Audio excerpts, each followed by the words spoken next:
Hello everyone, good morning to all. I Jitendra welcome you all to RKP online classes. As you know बेटा, हमारे 3 chapter हैं वो complete हो चुके हैं. फर्स्ट हमारा मोशन था चैप्टर 8 एंड उसके बाद chapter 9 force and law of motion and then chapter 10 gravitation. तो तीनों चैप्टर हम कंप्लीट कर चुके हैं. अब लास्ट चैप्टर है जो कि हमारा सिलेबस उसके बाद कंप्लीट हो जाएगा. तो इस लास्ट चैप्टर को करते हैं शुरू. तो बने रहिए साथ लास्ट तक. तो चैप्टर का नाम सबसे पहले डिस्कस करते हैं, वर्क एंड एनर्जी. तो जब तक बेटा हमें चैप्टर के नाम के बारे में ना पता हो तो चैप्टर स्टार्ट करने का कोई फायदा नहीं होता. तो चैप्टर का नाम वर्क और एनर्जी, वर्क एंड एनर्जी. तो वैसे तो हमें सभी को पता है कि वर्क क्या होता है और एनर्जी क्या होती है, लेकिन उसको साइंस की फॉर्म में, साइंस के अकॉर्डिंग कैसे डिफाइन करेंगे, क्या उसका मीन होगा. ठीक है, डेली हम वर्क करते हैं, डेली हम एनर्जी कंज्यूम करते हैं, ठीक है, एनर्जी यूज करते हैं, डिफरेंट फॉर्म ऑफ एनर्जी को ऑब्जर्व करते हैं. लेकिन अब इसको डिटेल में पढ़ेंगे कि साइंस की टर्म में वर्क क्या होता है, एनर्जी क्या होती है, डिफरेंट फॉर्म ऑफ एनर्जी क्या होती है. तो वर्क क्या होगा. सबसे पहले वर्क को करते हैं. वर्क क्या है बेटा, जल्दी बताओ. वर्क है, मान लो ये बॉडी यहां पे रखा है, ठीक है, मैंने इसको यहां से उठाया, दूसरी जगह पे मैंने इसको रख दिया. तो मैंने क्या किया, कुछ काम किया, कुछ वर्क किया. ये दीवार है, इसके बैक साइड क्या है, दीवार पे मैंने फोर्स लगाया, बट दीवार वहां से नहीं हिली. तो जब तक वो ऑब्जेक्ट जिसपे हम फोर्स अप्लाई कर रहे हैं वो ऑब्जेक्ट वहां से मूव नहीं होती in the direction of force, जिस डायरेक्शन में हमने फोर्स लगाया है, जब तक वो मूव नहीं होगी हमारा वर्क काउंट नहीं होगा. क्लियर है. मान लो हमें कॉन्ट्रैक्ट मिला कि इस दीवार को ब्रेक करना है पूरी को, ठीक है, और कॉन्ट्रैक्टर आता है 1 घंटे बाद और हमने एक भी ईंट यहां से नहीं निकाली है, ब्रिक्स. तो एक भी ब्रिक को हमने यहां से डिस्प्लेस नहीं किया, नहीं तोड़ा इसको, लेकिन कॉन्ट्रैक्टर ने आगे बोला कि ये क्या, तुमने तो कुछ काम ही नहीं किया. ठीक है, वो तो ये बोलेगा कि तुमने कुछ काम ही नहीं किया, क्योंकि कॉन्ट्रैक्ट किस चीज का था, इस दीवार को तोड़ने का, लेकिन हमने नहीं तोड़ी. तो कॉन्ट्रैक्टर बोलेगा कि आपने तो कोई काम ही नहीं किया, आपको पैसे नहीं मिलेंगे. हम बोलेंगे सर हमने तो ट्राई किया था लेकिन नहीं टूटी. भाई उसको थोड़ा ना मतलब है, उसको तो काम से मतलब है. ठीक है, वो बोलेगा कि कोई काम नहीं किया, कोई पैसा नहीं.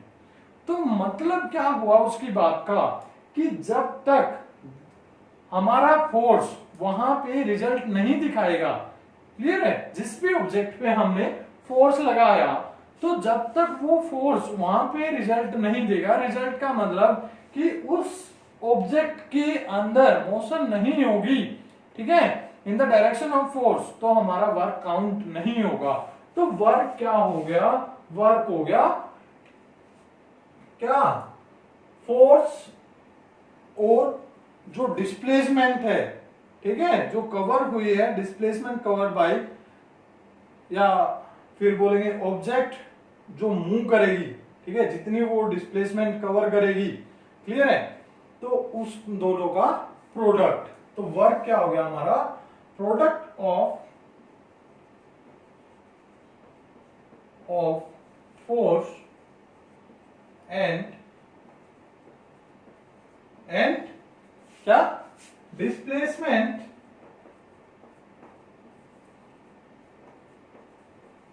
Covered by an object in the direction of force. ठीक है, मैथमेटिकली अगर हम वर्क को डिफाइन करें तो ये होगा. ठीक है, लेकिन अगर साइंस की फॉर्म में एक प्रॉपर डेफिनेशन अगर हमें देनी हो तो हम क्या बोलेंगे, वर्क इज डन. क्या बोलेंगे, वर्क इज डन कि काम तब हुआ व्हेन एन ऑब्जेक्ट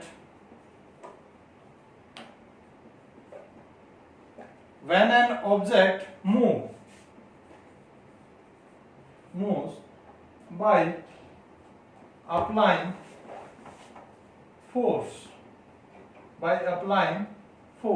कि जब हमने फोर्स अप्लाई किया वो ऑब्जेक्ट मूव करे, ठीक है, तब बोलेंगे work is done, otherwise work will not done. Clear है, काम नहीं हुआ अगर वो ऑब्जेक्ट मूव नहीं करती। फिर वर्क के फॉर्मूले की बात करेंगे, ठीक है। वर्क का फॉर्मूला क्या होगा? फॉर्मूला तो मैंने आपको बताया था कि बेटा फॉर्मूला है वो डेफिनेशन से निकल के आता है, और डेफिनेशन क्या थी? Work is done when an object move by applied force, कि जब हमने फोर्स अप्लाई किया तो ऑब्जेक्ट ने मूव किया। उसके बाद ये डेफिनेशन आई। क्लियर है, पहले ये डेफिनेशन थी, क्लियर, फिर मैथमेटिकली डेफिनेशन आई कि वर्क क्या है? Product of force and displacement covered by an object in the direction of force, ठीक है। तो फॉर्मूला क्या बना? फॉर्मूला हमारा बना यहां से कि जो वर्क डन है, ठीक है, वर्क है, उसको रिप्रेजेंट करते हैं W से।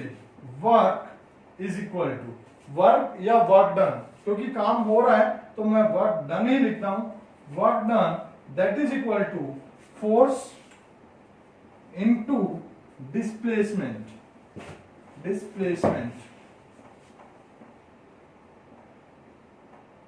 covered by object in direction of force, applied force, ठीक है। अब रिप्रेजेंट किससे करेंगे? देखो वर्क डन को किससे करते हैं? W से। फोर्स को F से मल्टीप्लाई डिस्प्लेसमेंट S से। क्लियर है। अब जरूरी नहीं कि हर केस में ये डिस्प्लेसमेंट हो, ये डिस्टेंस भी हो सकती है। क्या हो सकती है? पहले ही बता देता हूं कि ये क्या हो सकती है? हमारी डिस्टेंस भी हो सकती है। यहां पे आपको डिस्टेंस भी मिल सकता है और डिस्प्लेसमेंट भी मिल सकता है। डिस्टेंस डिस्प्लेसमेंट का फैक्टर आपको पता है कि कोई जब ऑब्जेक्ट एक लेंथ कवर करती है, ठीक है, अगर वो स्ट्रेट लाइन है तो डिस्प्लेसमेंट आएगा, अगर वो स्ट्रेट लाइन नहीं है, ठीक है, तो क्या आएगा? हमारा डिस्टेंस आएगा। तो दोनों को रिप्रेजेंट करते हैं बाय S, तो वर्क डन हो गया F इंटू S। क्लियर है। अब बात करते हैं इसकी क्या कि किस फैक्टर पे डिपेंड करता है। उससे पहले SI यूनिट की बात कर लेते हैं। SI यूनिट क्या होगी कि जो वर्क डन है उसकी SI यूनिट, कैसे उसको मेजर करेंगे, ठीक है। तो देखो यहां से फोर्स की क्या है? न्यूटन। क्या है? न्यूटन। और जो डिस्टेंस या डिस्प्लेसमेंट है उसकी क्या है? मीटर। तो जो वर्क डन था उसकी SI यूनिट क्या आई? हमारी SI यूनिट आ गई न्यूटन मीटर। क्या लिख सकते हैं इसको? Newton metre. इसके बाद किन फैक्टर पे ये डिपेंड करता है? Factors affecting